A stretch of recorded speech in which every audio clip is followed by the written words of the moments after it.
যদি নির্বাচন ফেব্রুয়ারিতে না হয় তাহলে আপনারা রাষ্ট্রীয় ক্ষমতা থাকতে পারবেন না। সেনাবাহিনী আর আপনাদেরকে এইভাবে পাহারা দিবে না। আজকে দেশের মধ্যে একটা গোষ্ঠী তারা নির্বাচন যেন না হয় সেজন্য বিভিন্ন দাবি দেওয়া নিয়ে, যে দাবিগুলো আগে ছিল না, এখন পেয়ার সিস্টেমে নির্বাচনের কথা বলে ৬-৭টা দল যুগপৎ আন্দোলন শুরু করেছে। আমি সরকারকে বলবো, সিদ্ধান্ত আপনারা নেবেন। আপনারা সিদ্ধান্ত নেবেন ফেব্রুয়ারির মধ্যে প্রথম সপ্তাহ বা দ্বিতীয় সপ্তাহের মধ্যে আপনারা তফসিল ঘোষণা করবেন এবং নির্বাচন ফেব্রুয়ারির মধ্যে হতে হবে।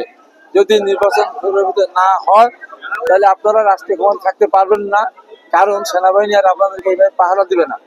দিন যত যাচ্ছে দেশের অর্থনীতি ধ্বংসের দিকে যাচ্ছে। সেনাবাহিনী মাঠে কষ্ট করবে, দিন রাত মাঠে কাটে থাকবে, মশার কামড় খাবে, আর দেশের উন্নতি দেশ অবনতির দিকে যাবে। এই পাহারা সেনাবাহিনী দিবে না। অতএব সসম্মানে আপনারা একটা নির্বাচন দিয়ে আপনারা বাংলাদেশের গণতন্ত্র প্রতিষ্ঠা করে গেলে জাতি আপনাদেরকে স্মরণ করবে।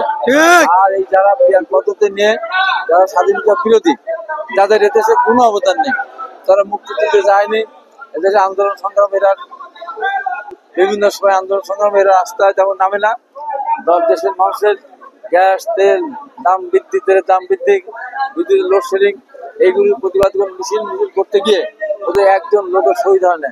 হয়তো আমাদের নারায়ণগঞ্জ, মুন্সিগঞ্জ থেকে শুরু করে বিভিন্ন জায়গায় আমাদের সশস্ত্র কর্মী নিহত হয়েছে, আহত হয়েছে। বিগত 15.5 বছরে আমাদের লক্ষ লক্ষ মানুষ মামলা খেয়েছে, আমরা লক্ষ লক্ষ মানুষ কারাগারে গিয়েছি। আমাদের ছেলেদেরকে নিয়ে রিমান্ডে নিয়েছে, ইলেকট্রিক শক দিয়েছে, রিমান্ডে নিয়ে গিয়ে শত অত্যাচার নির্যাতন সহ্য করেও এই রাষ্ট্র জিয়া রহমানের দল এবং খালেদা জিয়া এবং তারেক রহমানের দল ঠিক আছে, প্রজন্ম তরুণ দল তাদের সাথে আছে। তাই শেষ কথা বলতে চাই, যত ষড়যন্ত্রী হোক না কেন নির্বাচন ফেব্রুয়ারিতে হবে ইনশাল্লাহ। সেই নির্বাচনে দেশের মানুষ শহীদ রাষ্ট্রপতি জিয়া রহমান, দেশের বেগম খালেদা এবং তারেক রহমান আস্থা, বিশ্বাস এবং ভরসা রেখে তার ধানের শীষে ভোট দিবেন এবং ইনশাআল্লাহ বিএনপি এবং বিএনপি জোটের নেতৃত্বে সরকার গঠন করবে। আমাদের এই বিভিন্ন যে সহযোগী সংগঠনগুলি আছে দেশলা ভিত্তিক, আমি মনে করি দীর্ঘ 15.5 বছর, 16 বছর এবং 2 বছর, এই 17-18 বছর ধরে এই দলগুলো কিন্তু রক্তচক্ষু উপেক্ষা করে তারা আন্দোলন সংগ্রাম করে আসছে। মার খেয়েছে, জেলে গিয়েছে, অত্যাচারিত নির্যাতিত হয়েছে। এরা দলের কাছ থেকে কিছু পায়ও নাই, পাওয়ার আশাও করে না।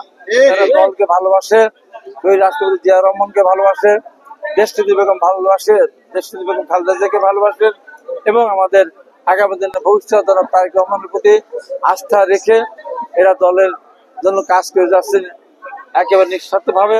তারা মনে করে বিএনপি আগামী দিনে একটা গণতান্ত্রিক পরিস্থিতি ফিরিয়ে নিয়ে আসবে এবং তারেক রহমানের নেতৃত্বে বাংলাদেশ সামনের দিকে এগিয়ে যাবে।